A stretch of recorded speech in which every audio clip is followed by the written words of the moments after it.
오늘은 어머니들께서 가장 많이 걱정하시는 학원 처음 보냈을 때 얘가 적응할 수 있을까? 라고 생각하는 그 적응에 관한 문제에 대해서 완벽하게 해결을 해드리려고 해요.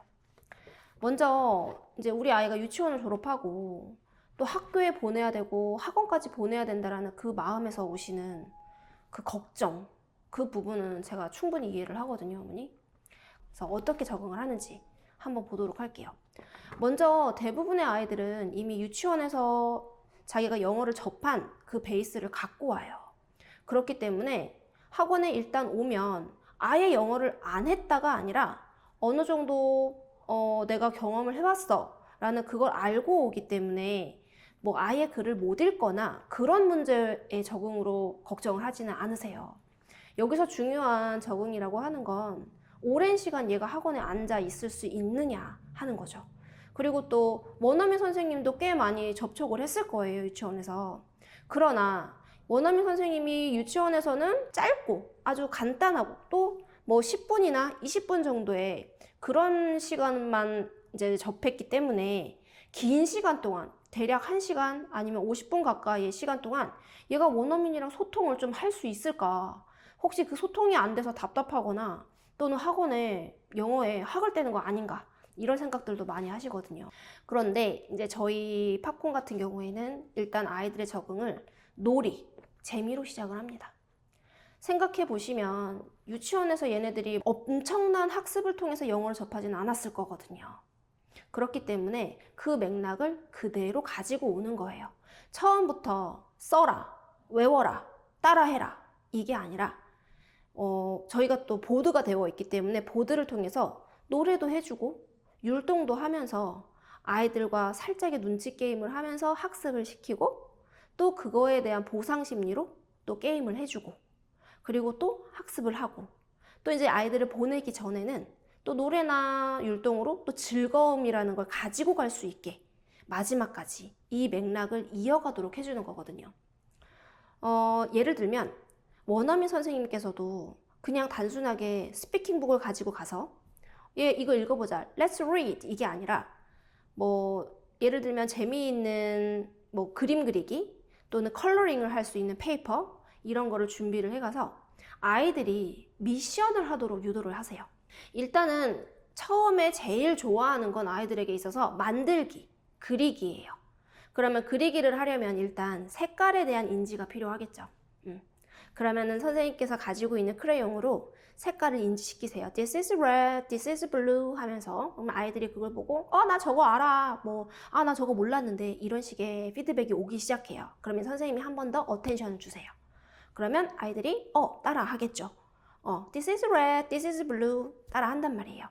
그 이후에 선생님께서 준비해간 페이퍼에 예를 들어 과일 그림이 그려져 있다. 그러면 또 과일에 대한 인지를 해줘야겠죠. 그럼 다 같이 What's your favorite fruit? 이렇게 물어보시면 이제 선생님이 My favorite fruit is peach. 이런 식으로 따라 하신단 말이에요. 그럼 아이들이 나는 워터멜론이야. 나는 애플이야. 막 얘기를 해요. 그럼 또 그거를 그림과 매칭을 시키는 미션을 주시는 거예요. 그래서 선생님이 디렉션으로 Let's color the apple red 이렇게 하면 아이들이 자기가 인지했던 색깔, 컬러를 활용하고 자기가 인지했던 과일 이름을 활용을 해서 선생님의 미션을 수행해 가는 거죠. 그렇게 친구들이 원어민 선생님이랑 조금씩 친해지는 거예요. 그래서 책이라는 단순한 스피킹 교재를 가지고 아이들에게 접근을 하기보다는 놀이적인 미술 학습적인 그런 재미 요소를 가지고 아이들에게 적응적인 접근을 하시는 거예요.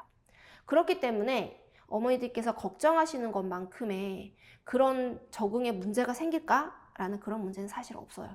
그리고 또한 숙제 과정에서도 노래나 이런 것들을 노래를 좀 많이 불러오고 율동을 많이 따라해오는 조금 더 이제 학원의 과정이 집에서도 나 이 정도는 해 라는 걸 엄마 아빠에게 보여줄 수 있는 그런 놀이 위주의 숙제가 진행이 되기 때문에 어머니들께서도 좀 궁금하신 사항이 있으실 거거든요. 우리 아이가 학원을 한 2, 3일, 1, 2주 보냈는데 잘 적응하고 있나? 이거 궁금하실 텐데 그런 모습들을 보면서 얘가 좀 그래도 재밌게 즐겁게 학원을 다니고 있구나를 몸소 느끼게 되실 거예요. 그래서 일단은 저희 학원은 시작하는 이 단계가, 공부의 단계가 약 5단계라고 생각하시면 편하세요. 시작을 하는 그 바로 스타팅 클래스, 바로 그 시작하는 그 순간에는 아이들이 좀 웜업이 필요한 거거든요. 그래서 웜업을 할 때는 노래와 율동이 최고예요. 알파벳송이나 그런 것들을 들려주면서 따라하는 거죠. 예를 들어서 apple is A, 그럼 아이들이 몸으로 같이 A 따라하고, ball, 그러면 다 같이 ball 하면서 몸으로 따라하고, 이렇게 하다 보면은 이 친구들도 자연스럽게 알파벳이 체화가 되고 또 자연스럽게 그 알파벳을 쓰는 순서, 이것까지 익혀지는 거예요. 이렇게 얘네들은 학습을 했는데 노래를 했다라고 생각을 해요. 그리고 나서 실제로 책을 한번 펴볼까? 우리 한번 지금 방금 몸으로 썼던 거 글로 한번 써볼까? 이렇게 유도를 하는 거죠. 그렇게 하다 보면은 대략적으로 한 수업에 2-3페이지를 학습을 하게 돼요. 이렇게 또 한 10분, 15분 학습을 했다. 그럼 또 아이들에게 보상을 줘야 되잖아요. 그러면 이제 게임을 하는 거예요. 게임을 하면서 또 친구들이 포인트도 따가고 이제 그 포인트를 어떻게 활용할 건지에 대한 이 활용도도 아이들한테 노출을 시키고, 그렇게 하고 또 마지막으로 학습을 간단하게 하고 자기가 마지막에 배운 것들을 가지고 갈 수 있도록 유도를 합니다. 또한 가기 전에는 그날 배웠던 노래를 한 번 더 부름으로써 수업을 끝내요. 그러면 수업을 끝낸 아이들 전반적으로 내가 공부를 했다라기보다는 오늘 알파벳송을 배웠어 라는 걸 조금 더 강하게 가지고 가거든요. 그래서 예를 들어서 이런 친구들도 있었어요. 학원 수업이 끝나고 나오다가 엄마한테 전화를 해요. 엄마, 나 오늘 영어학원에서 이 노래 배웠는데 이게 숙제야. 나 집에 가서 빨리 배워야 되거든. 그거 더 해야 되니까 엄마 집에 가면 유튜브 꼭 틀어줘야 돼. 그거 나 노래 따라할 수 있게 해줘야 돼. 이렇게 말을 해요. 그러니까 그런 모습들이 학습의 연장선이지만 친구들한테는 재미의 연장선이 되는 거죠. 그래서 저희 학원 같은 경우에는 그런 식으로 아이들을 적응을 시키고 있고 또한 학습을 시키고 있어요. 물론 처음엔 수업을 들어가는 것 자체를 힘들어하는 친구들도 있었어요. 그래서 엄마가 막 등 떠밀어가지고 들려보냈는데 그 뒷모습이 얼마나 엄마의 마음에서 안타까웠겠어요. 그래서 자주 여쭤주셨어요. 우리 애 잘 적응하고 있나요? 얘 아직도 그러는 거 아니에요? 막 이랬는데 진짜 신기하게 일주일도 안 갔던 것 같아요. 거의 한 2번째 수업 정도였던 것 같은데 수업하고 나오자마자 와 진짜 재밌다 이렇게 얘기를 하는 거예요. 그래서 그 얘기를 듣는 순간 제가 너무 뿌듯했겠죠. 뿌듯했던 게 아이가 최소한 영어를 싫어하지 않는다라는 거. 영어를 좋아하는 건 감사한 거지만 싫어하지 않는다는 것 자체가 너무 뿌듯했어요. 그리고 지금 1년째 함께 하고 있는데 학습이 굉장히 빠른 친구이고 또 지금 현재는 장모음자에 대한 받아쓰기까지 진행을 하는데 다 맞아요. 다 맞고 또 긴 글, 약 10줄에서 15줄 되는 문장들도 읽어내는데 자기가 배웠던 단어가 녹아있는 거에 대해서는 전혀 거침없이 읽어내고 있어요. 이제 조금씩 이제 리딩 학습까지 이어지는 단계에 이르러서 친구가 참 재미있게 적응을 했다라는 라고 저는 말씀을 드릴 수 있고, 일단 그 모습을 보는 것 자체가 굉장히 기쁘죠. 그래서 이렇게 1년을 이끌기 위해서는 처음 100일이 정말 중요한 거예요. 누구에게나 그 100일이라는 적응 과정이 꽤 중요하다고 저는 생각을 하는데 어린 아이들에게는 더더욱이 그렇겠죠. 그래서 유치원에서의 놀이 학습을 조금은 이끌려서 그 드래그가 조금 더 길게 한 학원까지도 100일 가까이는 그 환경을 인정해 주자는 거예요. 그렇게 하다가 차츰차츰 학습적인 요소들이 더 늘어나게 돼요. 당연히. 근데 우리 아이들은 그걸 피부로 느끼지 못해요.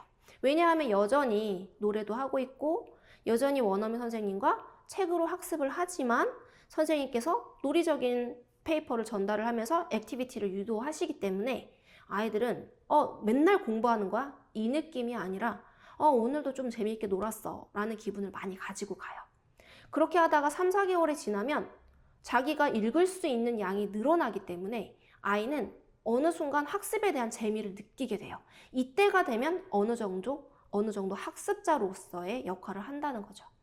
그래서 초반에 어머니들께서 아이들한테 궁금하다고 질문을 하실 때 아무 질문이나 하시면 안 돼요. 되게 중요해요. 처음 질문을 할 때는 어머니들께서도 얘네들이 아직은 학습자가 아니라 뭔가 놀이를 통한 체화를 하는, 뭔가 여기에 적응 중인 그런 아주 기초의 아이다, 아무것도 모르는 그런 적응의 아이다라는 거를 인지를 하신 후에 질문을 하실 때 오늘 뭐 했어? 아, 노래했다고? 어떤 노래 했는데? 그 노래 재밌었어? 율동도 했어? 우와, 잘했네. 이렇게 이끌어 가야 돼요. 그렇게 했을 때 이 친구가 나 오늘 율동하면서 진짜 재밌었는데, 그게 갑자기 이제 얘도 몸 안에 이렇게 도파민이 돌듯이 확 오는 거예요. 그러면 내일 모레도 가면 선생님이랑 또 그 노래 하겠지? 라는 기대 심리가 또 작용을 하고, 이 기대 심리는 당연히 학원에 빨리 오고 싶어 하는 잔상 효과로 남게 되거든요. 근데 여기서 중요한 건 반대의 경우도 있어요. 질문을 잘못했을 때 반대 경우예요. 만약에 이제 1, 2주 보낸 후에 뭐 배웠어?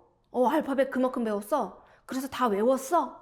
그러니까 아이는 사실 내가 알파벳 이만큼 했어 하고 자랑을 한 건데, 엄마가 질문을 잘못하게 되는 거죠. 다 외웠어? 얼마만큼 썼어? 이걸 하는 순간 얘한테는 분명히 그 알파벳을 써가는 동안에 힘듦이 있었을 수 있단 말이에요. 물론 아닐 수도 있지만 있을 수 있어요. 그런 경우에 얘는 그때 힘듦이 이제 또 마음의 잔상으로 남는 거죠. 그리고 또 그 공간 안에 혹시 같은 유치원을 나왔거나 조금 더 친하게 지냈던 친구가 있다라면 내 친구 제임스는 나랑 되게 친한데 걔가 나보다 훨씬 잘하네? 훨씬 빨리 썼네? 라고 생각을 하면 또 자존심이 상할 거잖아요. 그런 모습들은 학원에 가기 싫다. 그동안 재밌는 줄 알았는데 재밌는 게 아니었어. 이런 반대 효과를 낼 수 있으니까 초반 100일 동안의 질문은 될 수 있으면 유치원에서 했을 법한 놀이들, 그런 걸 했는지, 그리고 그게 재밌었는지, 내일 또 가면 더 재밌겠다, 이런 식으로 아이들에게 의지를 북돋아 주는 게 훨씬 좋다고 볼 수 있어요.